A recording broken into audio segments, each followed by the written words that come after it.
दोस्तों, अगर आप सुपर टेट की तैयारी कर रहे हैं तो ये सिलेबस है और सिलेबस के अनुसार अगर आप पढ़ते हैं तो एग्ज़ाम क्लियर होने के चांस बहुत ज़्यादा बन जाते हैं।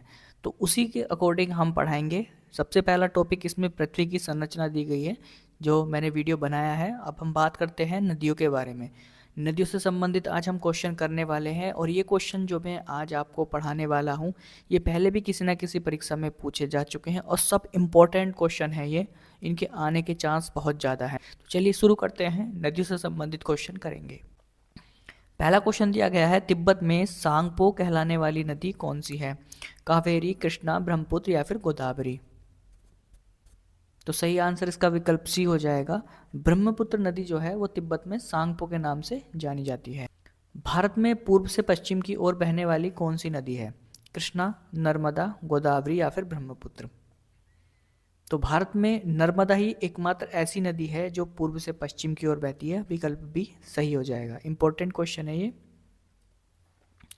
निम्नलिखित में से कौन सी नदी का उद्गम जो है वो भारत में होता है तथा भारत में ही ये विलीन हो जाती है? सिंधु, ब्रह्मपुत्र, कोसी या चंबल?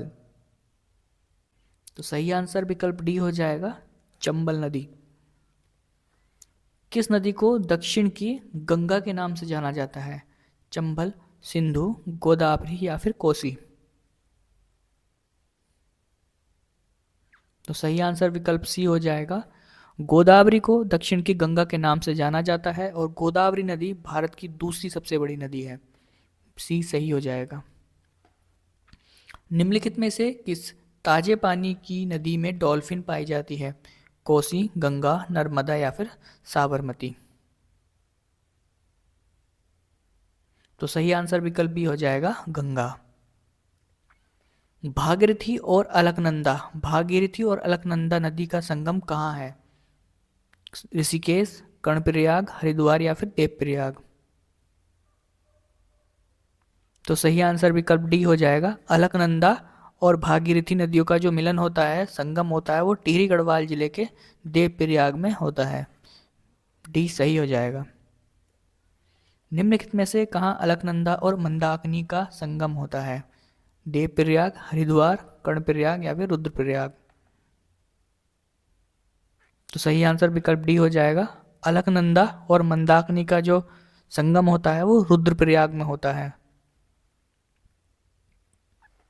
मध्य प्रदेश में स्थित इंदिरा सागर बांध निम्नलिखित में से किस नदी पर है? ब्रह्मपुत्र, कोसी, नर्मदा या फिर गोदावरी? तो सही आंसर विकल्प सी हो जाएगा। खांडवा जिले में स्थित है और नर्मदा नदी पर यह बना हुआ है। सी सही हो जाएगा। निम्नलिखित में से कौन सी हिमपात वाली नदी है? कावेरी नदी, यमुना नदी, गोदावरी या फिर नर्मदा? तो सही आंसर विकल्प बी हो जाएगा, यमुना नदी। अलकनंदा नदी किस ग्लेशियर से निकलती है? पिंडारी ग्लेशियर, गंगोत्री ग्लेशियर, मिलन ग्लेशियर या फिर सांतो-पंथ ग्लेशियर? तो सही आंसर विकल्प डी हो जाएगा, सांतो-पंथ ग्लेशियर से ये निकलती है।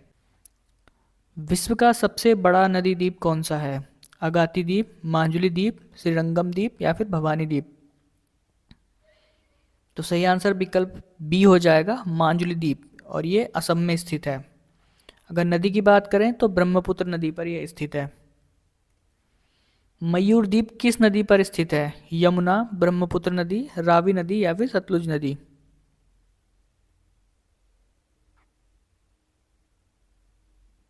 तो सही आंसर विकल्प डी बी हो जाएगा। मयूर द्वीप जो है वो असम के गुवाहाटी शहर से होकर बहने वाली ब्रह्मपुत्र नदी के बीच में स्थित है। इसे उमानंद द्वीप के नाम से भी जाना जाता है। परीक्षा में पूछ सकता है, मयूर द्वीप ना देकर ये दे सकता है दोस्तों, उमानंद द्वीप। अगर ये आ जाए, इस तरह से अगर पूछ लेता है तो ये ब्रह्मपुत्र नदी पर स्थित है। विश्व का सबसे छोटा नदी द्वीप कौन सा है? श्रीरंगम द्वीप, अगाती द्वीप, माजुली द्वीप या फिर उमानंद द्वीप?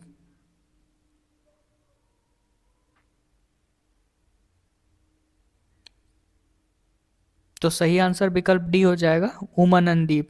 उमानंद द्वीप जो है वो विश्व का सबसे छोटा द्वीप है और इसे ही, जैसे कि मैंने अभी बताया था, मयूर द्वीप के नाम से भी जाना जाता है। तो ये हमने नदियों से संबंधित कुछ क्वेश्चन किए हैं, ये इंपॉर्टेंट क्वेश्चन है और आपको ज़रूर मिलेगा। आपसे रिक्वेस्ट करूंगा, अगर वीडियो पसंद आई है तो चैनल को सब्सक्राइब कर लीजिएगा, वीडियो को लाइक कर दीजिएगा। वीडियो देखने के लिए आपका दिल से धन्यवाद।